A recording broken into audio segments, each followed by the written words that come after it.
Resistance and the First War of Independence. Thumb of Nagodas. Nagodas were the sericulturalists of Bengal. Weavers from various countries came to buy the silk they produced. When Bengal came under the rule of English East India Company, the officials began to exploit the Nagodas. They were compelled to do weaving for meager wages. They were made bonded laborers of the company, denying opportunity to seek any other means of livelihood. They were forced to live like slaves under the company.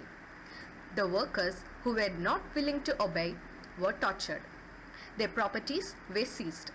They collectively decided to give up their traditional occupation, for it did not help them earn a living. Hence, they decided to cut off their thumbs as a protest against the policies of East India Company. The rule of the East India Company adversely affected all the workers engaged in traditional occupations, who all were exploited under the company rule: farmers, weavers, tribals, craftsmen.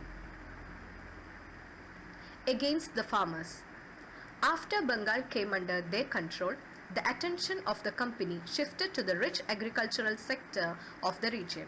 Their aim was to exploit the maximum resources, levied heavy taxes on farmers. No tax concessions were sanctioned even when drought and flood destroyed the agriculture. Middlemen, zamindars, were assigned to the duty of collecting tax. Imposed the condition that the tax was to be paid in form of cash. The farmers had to depend on sahus, the private money lenders, for loans at a higher rate of. The company identified that the fertile fields of Bengal were much favorable for growing the commercial crops like cotton, jute and indigo.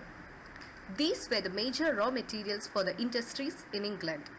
Consequently, they decided to expand its cultivation and forced the farmers to do so. The fields that were used only for the cultivation of food crops changed into the plantation of cotton, jute and indigo. As a result, farmers became landless and were forced to become laborers.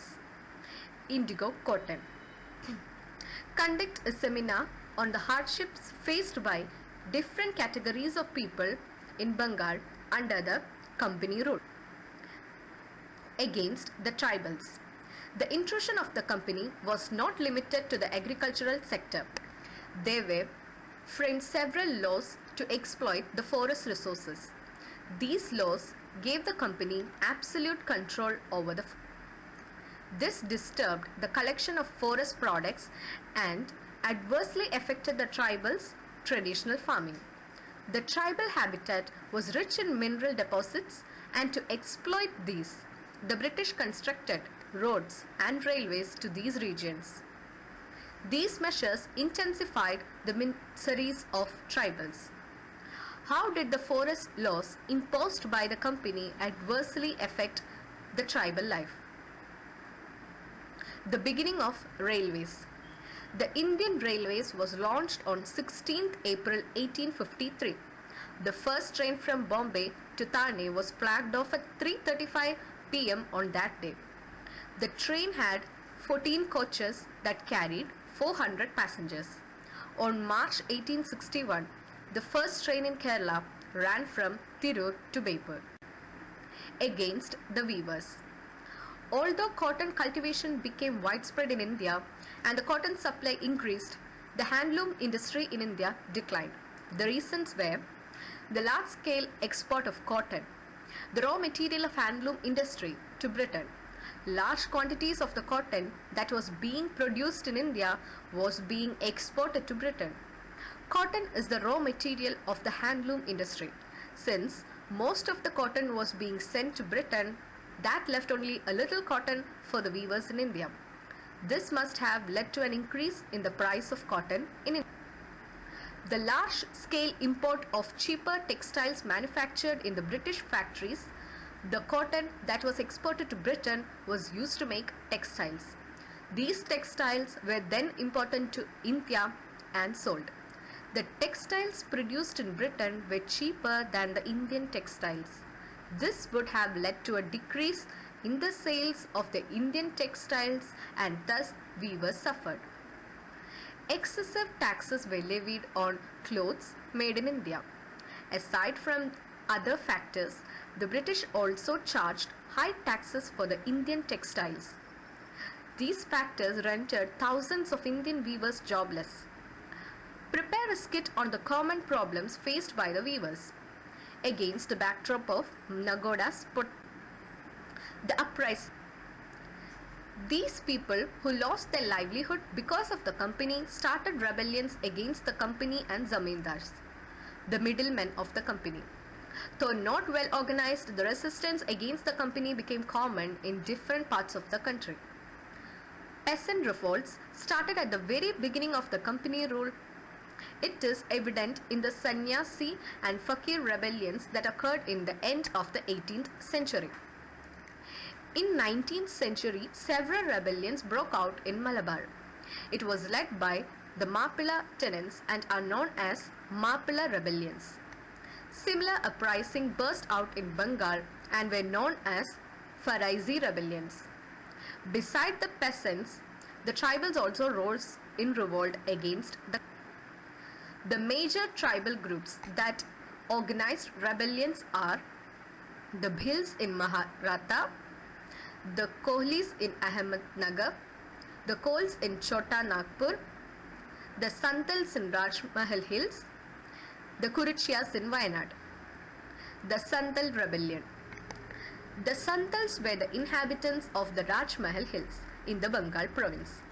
The Santal Rebellion was the result of the exploitation they faced from the company officials and money lenders.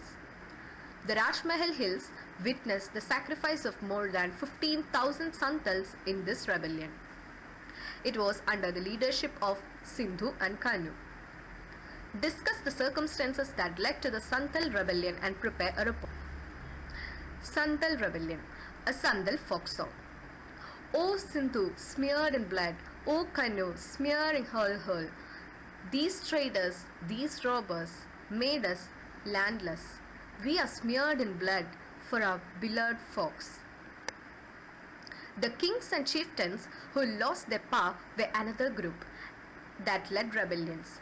Some of them are Raja Chet Singh of Awadh, Veerapandya Kattabomman of Tirunelveli, Uruttupandian of Shivaganga, Palshi Raja of Malabar, Kittur Channamma of Karnataka, Veluthambi Dalava of Travancore, Palya Tachan of rebellions in Kerala. Palshi revolt was one of the major revolts of Kerala. The British lifted Palshi Raja's right to collect taxes from Kottayam in North Malabar. This was the immediate cause of Palshi Raja's revolt. He led to guerrilla war against the British in the forest of Wayanad. Talakal Chandu, Kaideri Ambu, Edachana Kungan and Attan Kurukkal were the prominent leaders who fought with Palshi Raja in the revolt. The revolt ended with the death of Palshi Raja. The final journey of Palshi Raja. The Raja's body was taken and put in my palanquin, while the lady who was dreadfully reduced from sickness was put into Captain's Clefham's. The following day, the Raja's body was dispatched under a song escort to Manantawadi, and the Sharistar sent with it with orders to assemble all the Brahmins and to see that the customary honors were performed at his funeral. I was induced to this conduct from the consideration that, although a rebel, he was one of the natural chieftains of the country and might be considered on the account rather as fallen enemy. T.H. Babar. The anti-British revolts in Travancore were held by Veluthambi Dalava. The constant intervention of the company in the home affairs of Travancore hindered the smooth administration of Dalava. This was the main reason for him to turn against the British. Palya Tachan, the minister of Kochi, extended his assistance to Dalava. In the famous Kundara Proclamation of 1809, Dalawa called upon the people to fight against the British. However, he was defeated by the First War of Independence in 1857. By 1857, even people who were loyal to the company turned against them. The Indian soldiers in the British Army, sepoys, and the kings who lost their hereditary rights as per the doctrine of lapse were the main leaders of the revolt. The living conditions of the sepoys were miserable and they had to lead a hard life. The sepoys were disappointed with the following condition: the meager wages, prolonged working hours, denying leave, slave-like treatment by superior officers. The British were given high post with good salary while the Indians were given low post with little salary. They were also treated badly by the British in the higher post and made to do a lot of work. Poor quality. Then the company supplied a new type of Enfield rifle to the sepoys. There was a rumor that the cartridges to be used in the gun were greased with the fat of cows and pigs. Another rumor was that the bread supplied to the sepoys was made from the wheat flour mixed with bone powder. This made it offensive to both Hindus and Muslims. This provoked them to rebel. Mangal Pandey was the first Indian soldier to protect the new Enfield rifle cartridges. Mangal Pandey. An organized revolt against military officials started in Meerut. Then the soldiers reached Delhi and proclaimed the last Mughal ruler Bahadur Shah II as the Emperor of India. The revolt spread to different parts of North India: Kanpur, Lucknow, Jhansi, Ara and Faizabad. The rulers of princely state who had lost their power also joined the rebellion. The revolt further spread to Kanpur, Lucknow, Allahabad, Jhansi, Ara and the revolt was led by Nana Sahib and Tandia Tope in Kanpur, Rani Lakshmibai in Jhansi, Begum Hazrat Mahal in Lucknow, Maulavi Abdullah in Faizabad and Kunwar Singh in Ara. The company suppressed the revolt and Bahadur Shah Zafar was expelled to Rangoon. Let us examine the reasons for the failure of First War of Independence. Though the revolt was widespread in North India, there was no coordination. The company had all the advantages of stronger military power, better weapons and coordination. It failed to ensure mass support.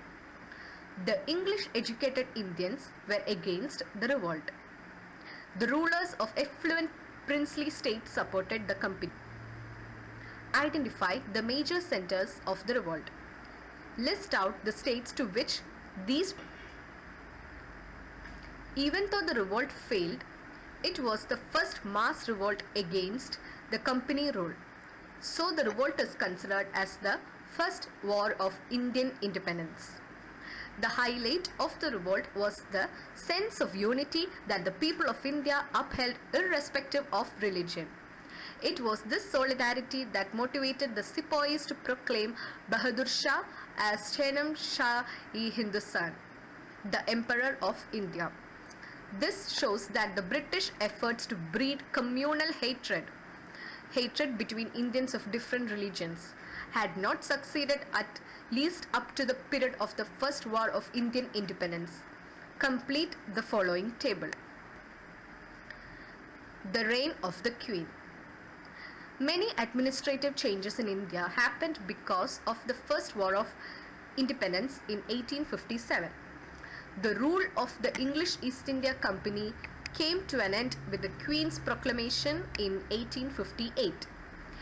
India then came under the direct rule of British Queen, Queen Victoria.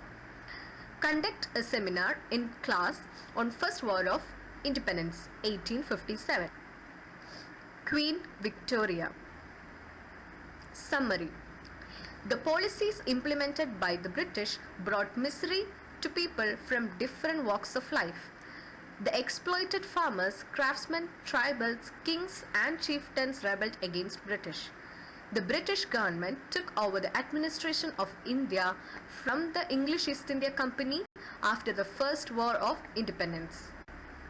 Significant learning outcomes. Finds out that the British economic policies made the life of Indians miserable. Evaluates the rebellions organized by farmers, craftsmen, tribals, kings, chieftains against the British. Identifies and describes the significance of First War of Indian Independence in 1857. Comprehends the circumstances that led the British government to take over the administration of India from English East. Let us assess. Match the columns in table properly.